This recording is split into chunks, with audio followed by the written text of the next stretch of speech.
Hey guys, 2D Gamer back again. Today I'm going to show my Super Nintendo collection.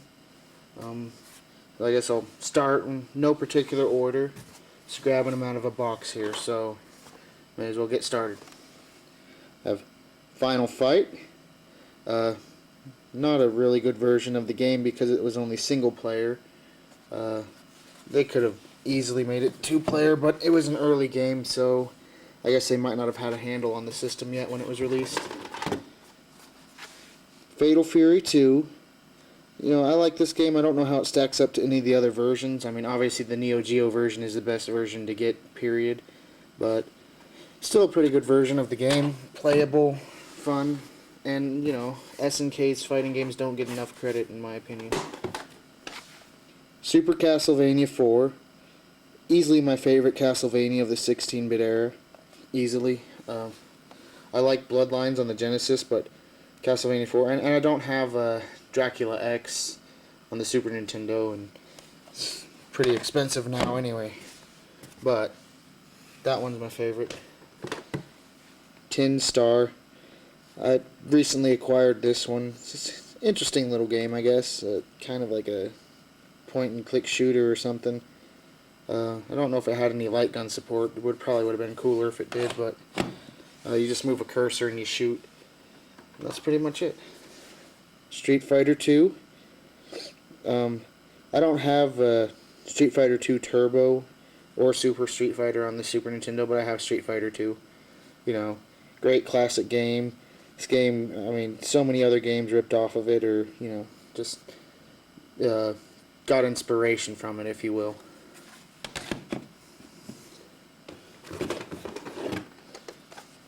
Super Ghouls and Ghosts.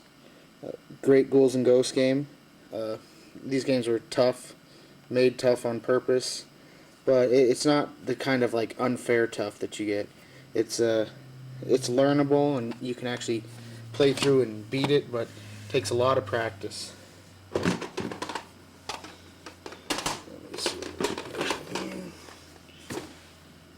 Gradius 3. You know, not as good as the arcade port, but some people, and they make a good point when they say the slowdown in this game. I mean, it's still a great game, but the slowdown in this game actually saves your butt a lot of times, so it's actually, that slowdown is actually a good thing, you know, in some retro games. So, shouldn't dock it points on that one. It's a great game. Samurai Showdown. From what I hear, this version isn't as good as even the Genesis version, and again, if you have the Neo Geo version, don't bother with either of those two unless you're just going to compare ports. You know, I like to do that with a lot of my games, buy different ports for different systems, but still a very well-playing game. Might not be, you know, have all the stuff that the arcade version, I don't think it zooms in and out like the other versions do, but still got solid gameplay. Super Mario World. I did not actually get the Super Nintendo that came with Super Mario World. Most people did. Mine came with Zelda: Link to the Past. And I like Super Mario World, but I still like Mario 3 the best. Still the best Mario in my opinion. Nothing against people, you know, who like Super Mario World the best. Just, you know, more like what you were raised with. Yep, Aladdin. Again, this game gets kind of panned for not being as good as the Genesis version, but it's two completely different games, and this is still a good game in its own right. You know, might not have the animation technology, and it wasn't made by, I guess, was it Virgin? The guys who eventually ended up leaving and making Shiny, who made Earthworm Jim and some of the other ones. David Perry and some of the others. Super Star Wars. The Super Nintendo Star Wars games were pretty darn tough. They're beatable, but I still haven't put enough practice in to get a very good run on a lot of them. I don't have Empire Strikes Back. Let's see. Mario is missing. This one I got for a friend who used to play it when he was a kid. He wanted to play it again, and I was at my local game store, so I decided to pick it up for him. Let him play it for a bit. It's just sort of an educational game, not really much to do about, Mario. I guess you're Luigi looking for Mario, going through a little education game, finding clues and stuff like that. Alien vs. Predator. I remember playing the arcade version, and this version is only single player. And it would have been really cool if you got 2 players in there, but on its own, it's okay. But it should have been 2 player.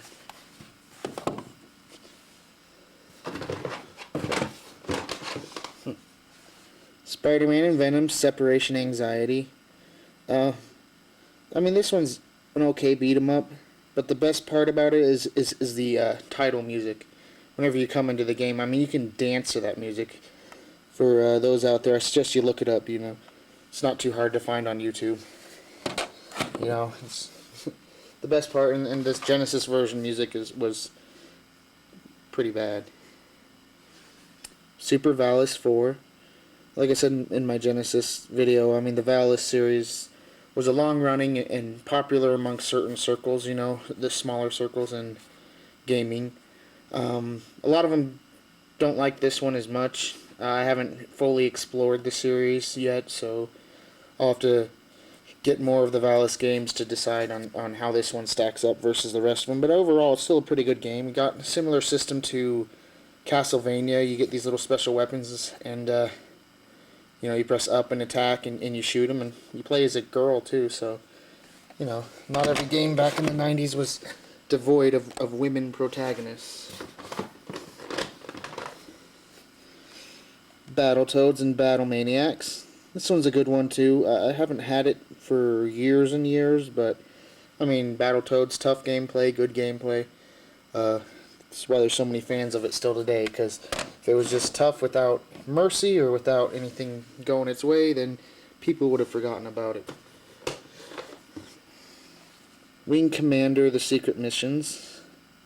Not a very spectacular entry into the Wing Commander series. I don't know, because you have the older Wing Commander games I don't think had the full motion video sequences like Wing Commander 3 and 4, so overall I don't know how it stacks up against the retro series. I just know that it's not on par with the later games, but obviously as CD technology came around, you could add cool storylines. Most games just used it to put a bunch of stupid movies there that had no point, but Wing Commander is one of the few ones to use it, cinematically and in a, story element, or I guess it was almost like an interactive movie with some flight game, but it was really cool. The Wing Commander series. Krusty's Super Fun House. I got this with a bunch of games I bought off of a friend. This one, it's okay. It's like a little puzzle type platformer element game. I don't know. I haven't played too much of it over the years because it wasn't my thing, really.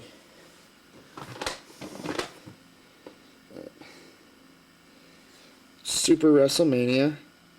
The main reason I bought this is because you can play as the Road Warriors, or the Legion of Doom, Animal and Hawk. It's my favorite tag team in pro wrestling of all time, so it's pretty much the main reason I bought this.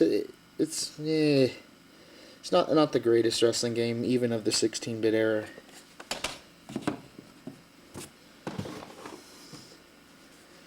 Captain America and the Avengers. Not that good of a game. It's like a beat 'em up, and it's got some different elements in it too. Like there's a sequence that's kind of like a shoot 'em up, but definitely not the best Captain America game out there. I wish I had was it Marvel Superheroes War of the Gems? I think that one. I remember renting that one, and that was a good game. Super Turrican, again, a long-running series. Made by Factor 5. Super Nintendo version is a great version of the series, great addition. Just plain shooting, kind of like Contra. Contra's the best way to describe. It's an action shooter, but it's not exactly like Contra either. But good series, long running. If you haven't ever played a Turrican game, then you should check them out if you're into retro games, that is. Maui Mallard in Cold Shadow. This one's okay too. The coolest part is eventually you get to turn into like this ninja guy, but not bad. This is another one I got from a friend too. Whenever I bought a bunch of games, it was like $12 and I got like 10 games, so you know, he let me have a good deal. And it's a decent game in its own, but it wasn't the main reason I bought the game lot. Super Metroid, you know, great Metroid game, arguably the best one of all time. EGM, or Electronic Gaming Monthly, named this as their #1 game of all time. In one of their issues years ago, I'd have to hunt it down. I don't have my whole magazine collection up with me, so I can't cite exactly what issue. But you know, great game. I didn't grow up with this one. I acquired it later, when I was in my 20s, early 20s maybe, late teens. I can't remember fully. Star Fox. There are some people out there that actually like the Super Nintendo version better than Star Fox 64. Overall, if I was given a choice, though, I'd take Panzer Dragoon over Star Fox any day, but that's just because, I mean, you have Star Fox 1, which is great, Star Fox 64, and then after that, the series kind of went a little downhill, or not quite as much quality, but, I mean, overall, I mean, Star Fox, it's a decent game, too, the original, but I'd take Star Fox 64 over that one. Rival Turf,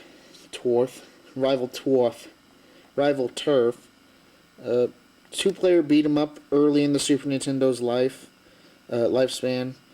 Kind of generic by today's terms, but still a decent beat 'em up, and you know, it had 2 players, which, you know, Final Fight did not. So not a bad game.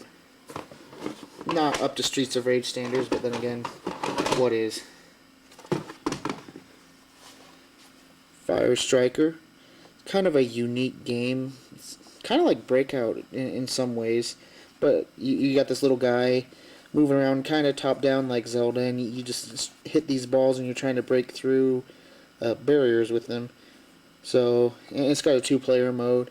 I've never played it 2 players. I mean, I recently got this one. When I say recently, it's within the last decade or so, meaning I didn't grow up with it. So, but still a pretty cool game. If you're looking for lesser known games to look into, this one is actually pretty good.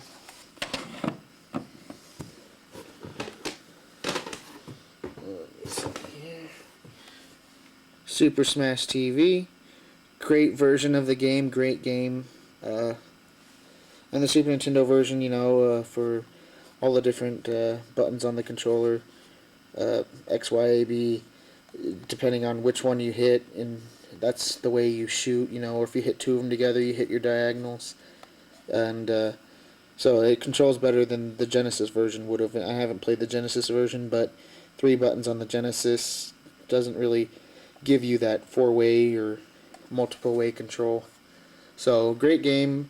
I have Midway Arcade Treasures, I want to say, or yeah, on the PS2, and it has this game. So that's the arcade version. So, I mean, this is a great version of the game. But if you want some great Midway games from the arcades, arcade perfect, then get the PS2, or I think it's also on the Xbox and maybe GameCube of Midway Arcade Treasures if you want arcade perfect. F-Zero. Again, this game, I mean, it's given credit for starting kind of the futuristic racing genre. Games like Wipeout and, well, sheesh. Wipeout's about the only big one you'd remember nowadays, but, so, you know, Wipeout, G-Darius, not G-Darius, ugh. What's the other one? Crap. Extreme G. Not G-Darius. Extreme G, Wipeout. A bunch of them that I just can't think of right now. But, you know, still a good playing game. You know, might not be as pretty, and it used the Mode 7 graphic effect that the Super Nintendo, you know, was known for. Let's see. Flintstones. This is another one I got from that friend. You know, 10 games for $12, but not a very good game.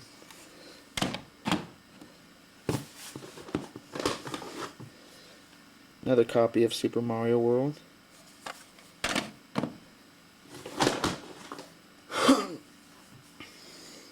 ActRaiser. Awesome game. Great idea. It's got side-scrolling levels, but it's also got world-building elements, kind of like a strategy side-scroller. Really cool idea, really cool design. The sequel never made it to North America. I don't know who CC is. Got that one used. But great game. Great idea. Super R-Type. I think this is just a remake of the first R-Type, but made harder. Some extra level. I haven't fully played through a lot of this.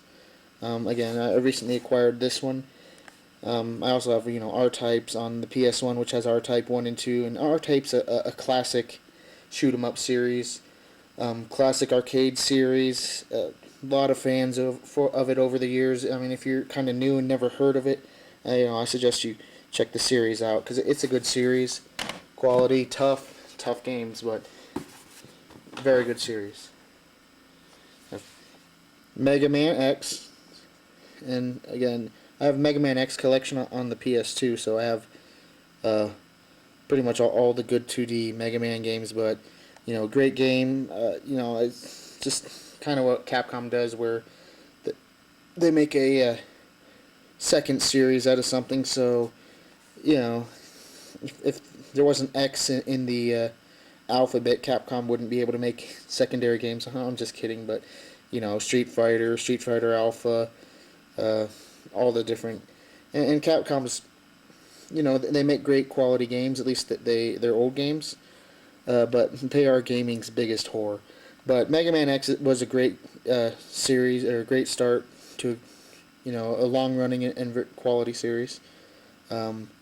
It's cool how you can get the armor elements or the armor pieces and some of the other stuff, and you got cooler moves than just plain old Mega Man. So, great game.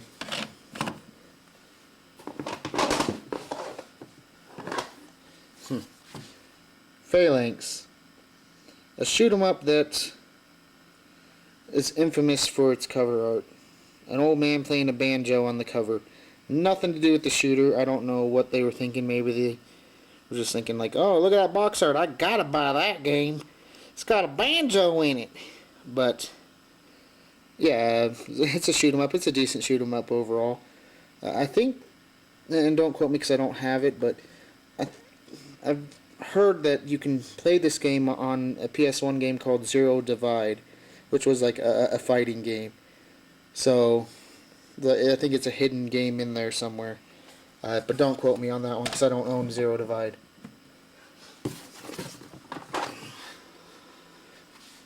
Darius Twin.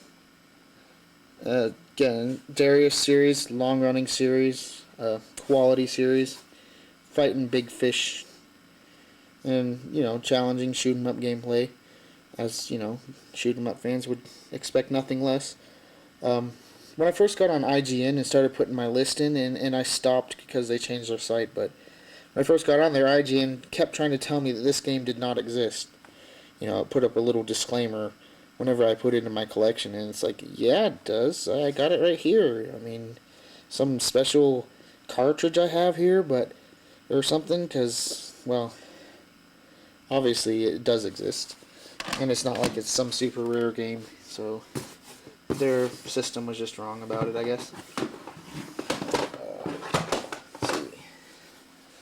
Super Adventure Island. Got this for 50 cents from a kid once. It's an okay. Adventure Island is another long-running game series. I want the other Adventure Island on the Super Nintendo because it's more set up like a Zelda 2 style, whereas this is just pretty much straight up platformer gameplay. Haven't gotten super far into this one. It's an okay game overall. No offense to people who had this as a kid and adore the game, but you know, me, I don't find it to be that spectacular overall.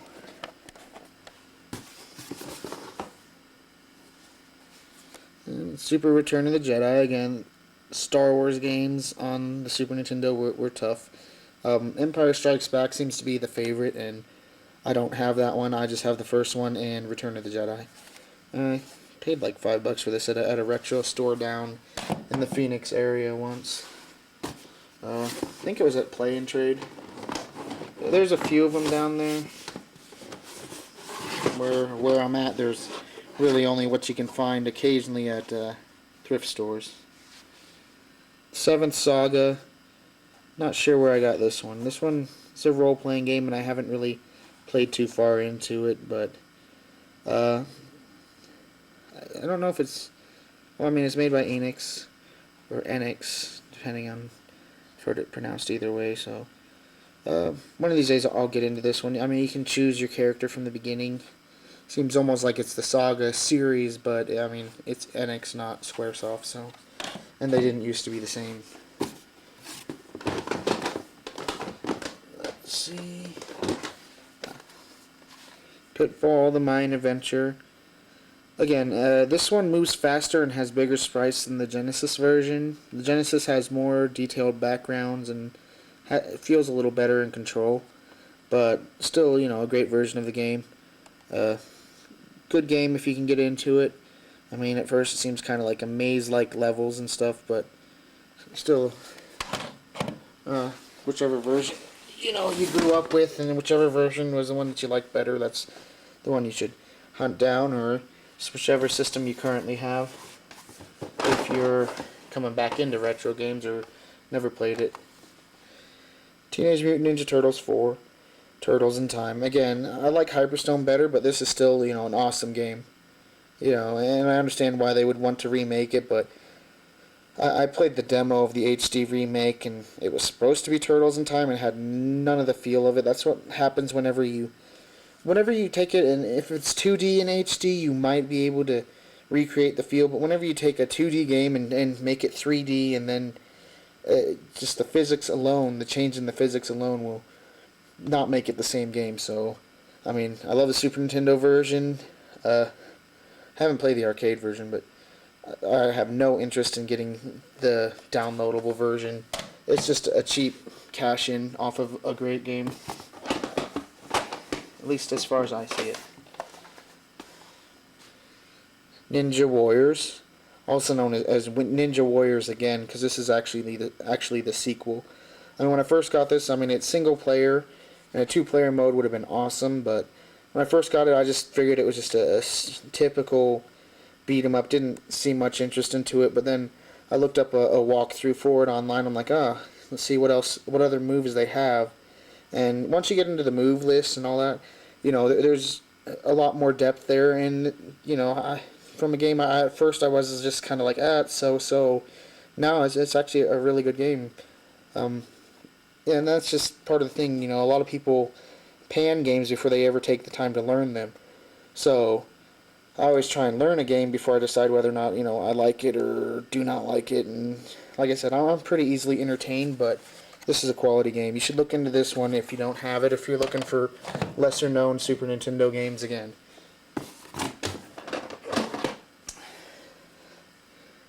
Draken. Again, I don't even know where I got this. Sims 3, really? It's kind of a strange role-playing game. Haven't really dove into it much, so I can't really comment much on it. Again, I'm so backlogged in my gaming, you wouldn't even believe me, half the games I still need to go through. Mortal Kombat 2. I only ever rented the Genesis version back in the day, so I don't remember how this one compares. This is the one I ended up buying because it's the one that I saw on hand. And Super Nintendo version, great version of the game, and I don't have the Genesis version to compare it, but most people say much better than the Genesis version. You know, possibly the best home port of the game, period. So, great game, tough, cheap AI. And as far as Mortal Kombat games, I only have the first two. The first one on the Genesis, the second one on the Super Nintendo, and after that, one of these days I'll pick up more of them. But, you know, uh, Mortal Kombat series I like, and I've always liked, but in hindsight, if you compare it to any of the other fighting games, anything Capcom or SNK was doing at the time, it doesn't have nearly as much depth. It kind of went on shock value. I mean, Mortal Kombat 2 is certainly the best playing version, the best, at least, retro version. So, and I was more open, Mortal Kombat 4, which people didn't like as much. It's actually probably my favorite in the series. And I haven't played a lot of the newer ones. Deadly Alliance I've played. Can't remember if it was Deception or... dang, can't even think right now. The problem, whenever I turn this camera on, my brain just goes out the window. Super Mario All-Stars and Super Mario World. So I have at least 3 different versions of Super Mario World. But this one, cool combination. I also used to have a separate version of All-Stars, but I gave that to one of my friend's little brothers because he used to have it on a Super Nintendo and he still had a Super Nintendo. So, cool combination cart there. I mean, would have been a great value. Super Mario World and Super Mario All-Stars in one. Yeah, that would have worked great. Let's see.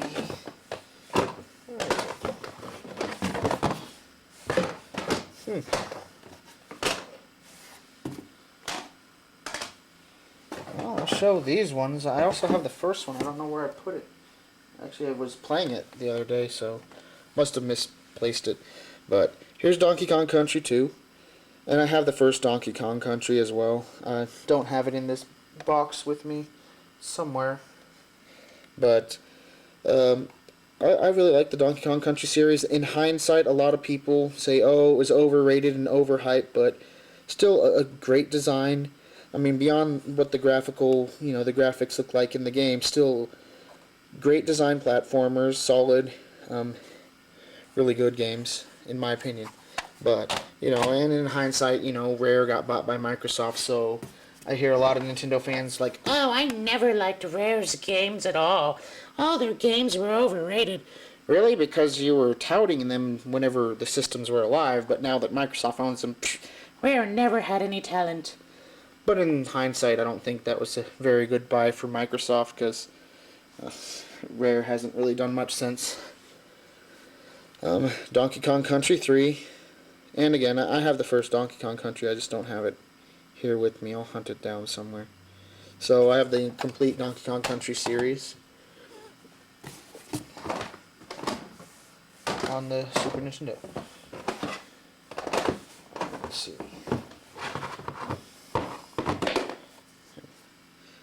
Sky Blazer.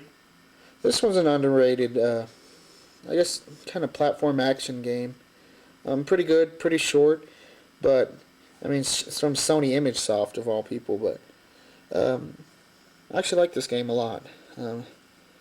But some people, I mean, overall, I don't know if it is the greatest ever, but it's still a quality game. If you haven't, if you're looking for some of the lesser known games on the Super Nintendo, Sky Blazer, it's a quality game. Let's see. Final Fantasy Mystic Quest. Beginner RPG. I think in Japan, or I've heard it was called Final Fantasy USA or something, because Final Fantasy in name only. Great music in the game. And, the end boss is easy. Just cure him. Or is it cure or heal spell? Use one of those and you take off so much life on the guy. I mean, it's but, I mean, decent, okay RPG adventure. Not horrid, and when you take into account that it was actually made for beginners, then, I give it a little bit more leniency because of that. But the music is still awesome. Say what you want about the game, but the music rocks. Let's see.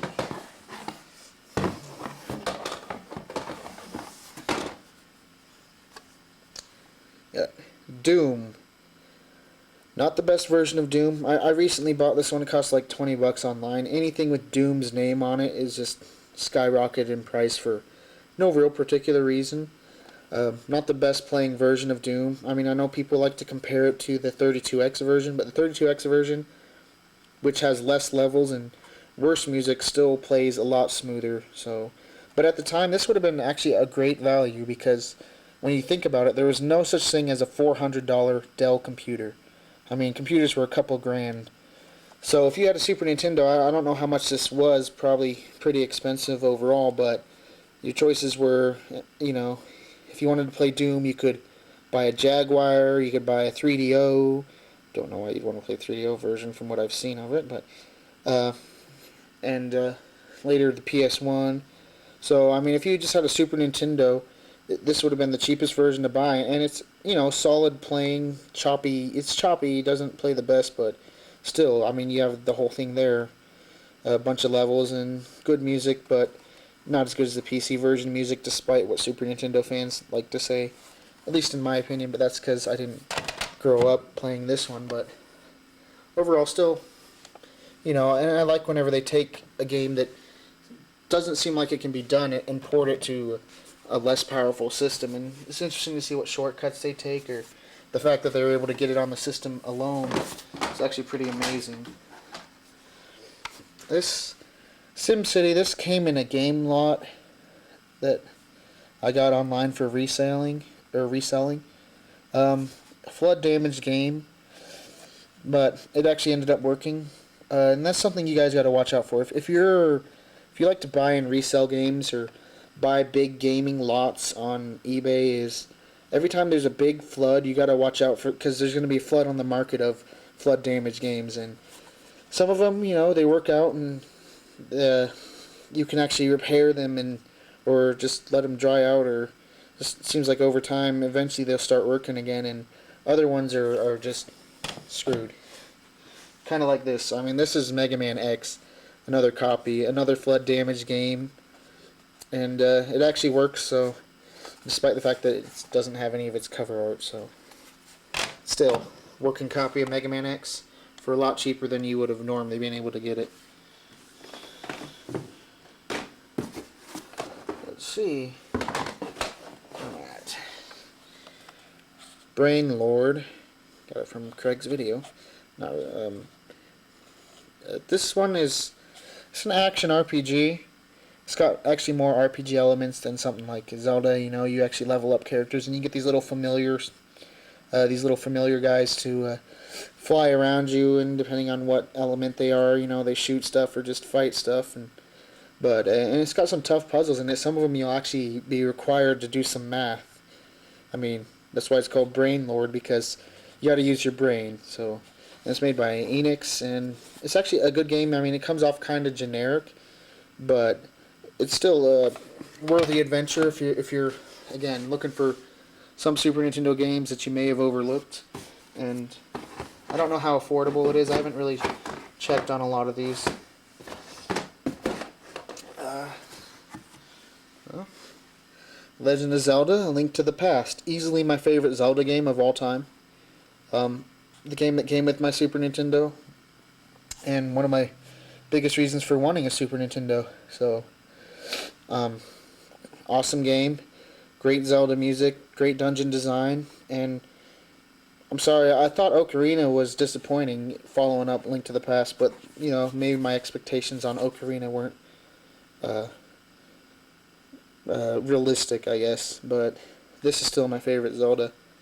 Favorite 3D Zelda is Wind Waker. Ocarina, it's grown on me over the years despite the disappointment at first, and I could go into that later, and I know people are, you know, their favorite game of all time, and everyone knows Zelda Ocarina of Time's the greatest game of all time. Just look at the game rankings, and me, I think Ocarina of Time rates as probably the most overrated game of all time.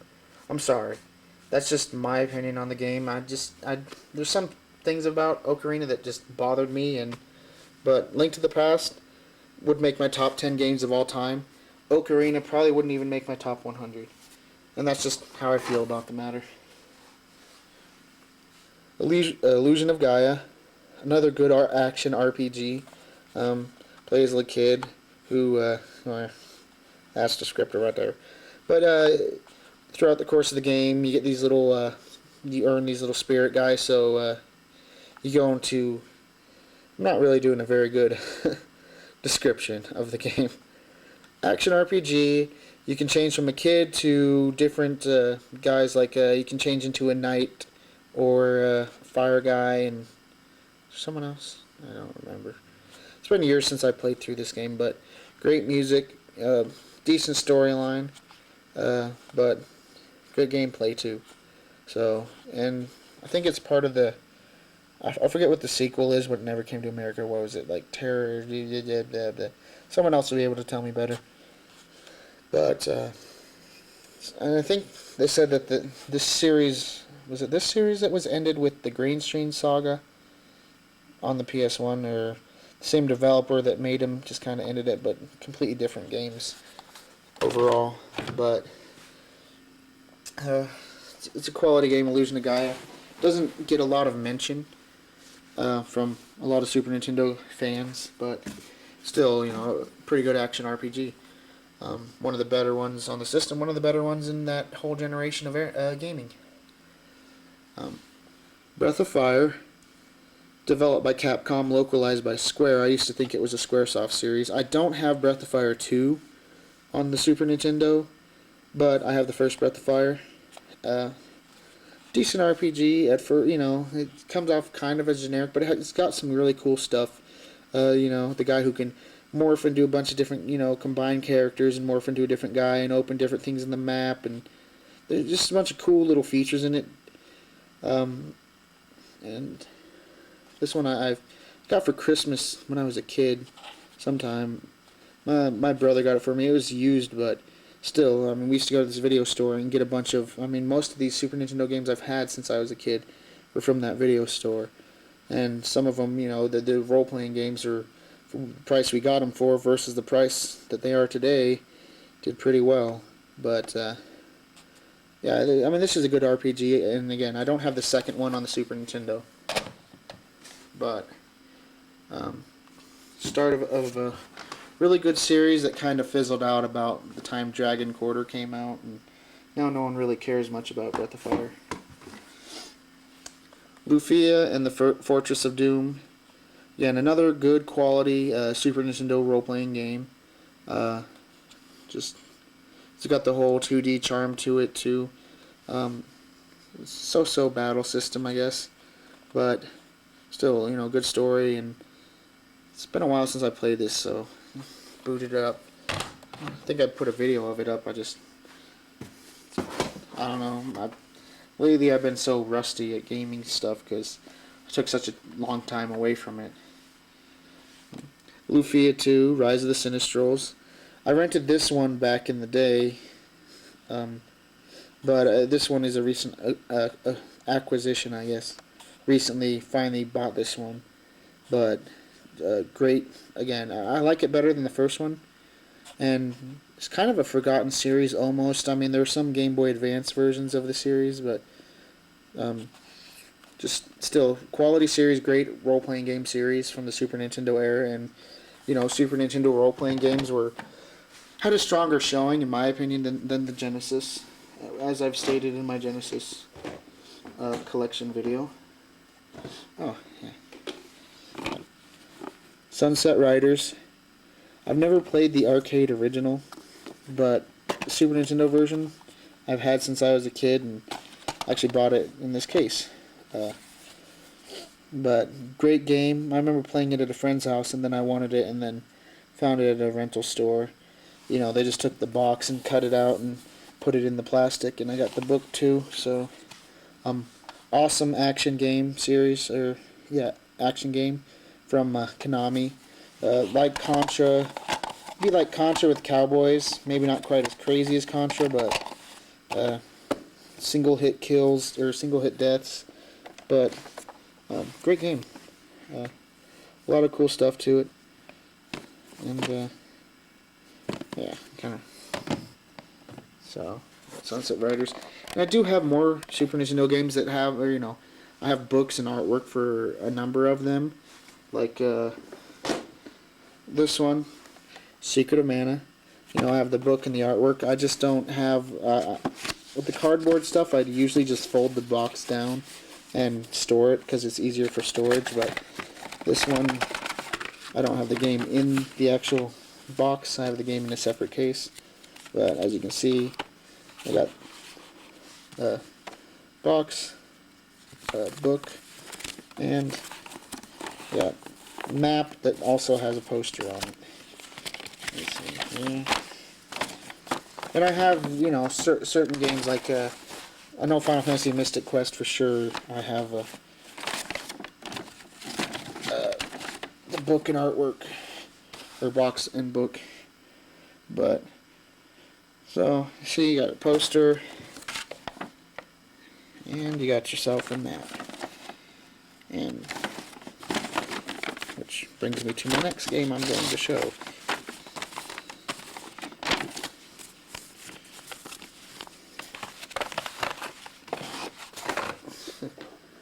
Which is Secret of Mana, which I have in separate rental case to protect it, and plus I don't have to pull it out of the cardboard box every time I want to play it.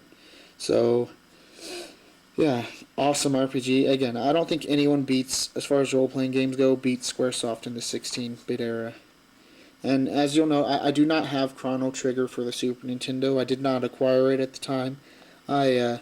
Instead, yeah, I have it on the PS1 in Final Fantasy Chronicles, which, despite the flaws of the port, is still, you still got Chrono Trigger on the PS1. So, I mean, flaws aside, it's still playable and awesome game. So, but Secret of Mana, they made sequels and all this stuff, but the original is still, you know, the best. And I don't have a Secret of Evermore on the Super Nintendo either, which was, I think, a U.S. company developed sequel. I think it might have been like Square USA sequel. I also don't have Super Mario RPG. One of the ones that slipped through my grasp at the time, and sometimes I just wonder if I really want to pay the price for it. So, and then we have Final Fantasy II, also known as Final Fantasy IV. I bought this, I think, $40 at a rental store that used to be in Walmart, my local Walmart at the time. But this is after I'd already played Final Fantasy III, aka Final Fantasy VI. So, but still, quality 16-bit RPG. I know they edited out some of the stuff in the crap. What am I trying to say? They censored some of the talking and stuff in this, or some of the, which they uncensored for the PS1 version, and you know, some of the versions after that. I don't know which one people say is the most or the best version to get. You know, whether it be on the Game Boy Advance or, you know, all the other reports, the DS, or, you know, it's just one of those. But still, as far as Super Nintendo RPGs go, still a great game. And then there's this one, the last game I'm showing here. Final Fantasy III, aka Final Fantasy VI, aka, in my opinion, easily the best Final Fantasy ever made. Personally, my favorite game of all time, pretty much. But, yeah, I mean, I know Final Fantasy VII gets, you know, the hype, and, you know, and it did bring RPGs to the forefront in the PS1 days, but Final Fantasy VI still easily the best in my opinion. The cool thing is, I mean, technically there is a main character, but you don't have to keep some idiot and whiny, spiky-haired moron in your party if you don't want to. And it's got the cool battle scenes where you split into different teams of 4 and or whatever, however many you have at the time. But so you split into different teams and you tackle different areas. You know, they get attacked, and I mean, it's just overall a lot, considering that it was done on the Super Nintendo, insanely cinematic, better storyline. 7 just kind of got convoluted. It's like, wait, so is Cloud a clone Or is Cloud, I mean, did Cloud kill Sephiroth, or did Zack kill Sephiroth and Cloud has Zack's memories, or is Cloud, it just got convoluted, but pretty simplistic storyline, or not simplistic, but better storyline in my opinion, and better battle system, better, Final Fantasy VII added the cool stuff, and then Final Fantasy VII would also be one of my most overrated games of all time. I mean, but I would put it below Ocarina, probably above Halo, but still. Final Fantasy III, favorite game of all time, favorite Final Fantasy, and I've heard people like talk about the Super Nintendo ones like, oh, there's no way to show emotion in the Super Nintendo games, and that's actually the charm of the Super Nintendo games. Whenever you can have an emotional response, not that I'm, into the whole emotional response crap that I hear a bunch of developers talking about, but whenever a 2D sprite-drawn character can get an emotional response out of you, mixed with the best, some of the best Super Nintendo music of period, whenever that can get you an emotional response, whenever a dry, say Final Fantasy X, where they finally, PS2 quality, really good quality character models who could show emotion in their faces, but whenever a 2D sprite character can get you to show emotion, despite the fact that they only have a couple of animations to even show emotion, then that is gaming art. Not that I care about gaming art, but still. So, I mean, people might argue, they can't show emotion in their facial expressions, but still, this game can still, especially if you're nostalgic, but even if you're not, and you just want, so, and going back, Final Fantasy VII gamers, and that's what kind of annoyed me about Final Fantasy VII, whenever, everyone jumped on the RPG bandwagon, it's like, dude, I've only been playing since '93 with the first Final Fantasy on the Nintendo, but you don't see me acting like I'm a, know-it-all at Final Fantasy. So it's just kind of weird how, and again, 7 was also one of the most influential games of all time, but still easily ranks in my top 10 and most overrated, if I ever had one, or sat down to compile one. So, there you have it. I mean, that's what I have for the Super Nintendo, and again, my opinions are my opinion. Even if they piss you off, they're mine, so, and I don't want to force them on you. So if you disagree with Ocarina, if you disagree with Final Fantasy VII, then cool. I mean, wouldn't want everyone to agree, and that's the cool thing. Different viewpoints, different people. If everyone was the same, it'd be kind of boring out there, people. So, there you have it, my Super Nintendo collection. Love the role-playing games, easily. And yes, as I've said before, a lot of my collections I've had from systems I had since a childhood aren't as big as they probably should have been, because at the time I wasn't old enough, and in hindsight, I just kind of collected what I could, and some games have skyrocketed. If you notice, I don't have Contra on the Super Nintendo at all. One of these days I'll get it. But, yeah, but still, great system, and I don't really look at the Super Nintendo as superior to the Genesis. I looked at both of them about equal, because both of them were an equal part of my mid-childhood, I guess, gaming. Early childhood Nintendo, mid-childhood Genesis, Super Nintendo, later childhood to teen years, PS1, PS2. Sheesh, PS2 was from, like, high school to just a couple of years ago, but, so, I mean, I have great memories of both the Super Nintendo and the Genesis, so, both great systems, and, and I'm still collecting for what I can, but again, only so much money, so many games I want, and, so much time on my hands, so, anyway, so that's my Super Nintendo collection. Guess I'll talk to you guys later.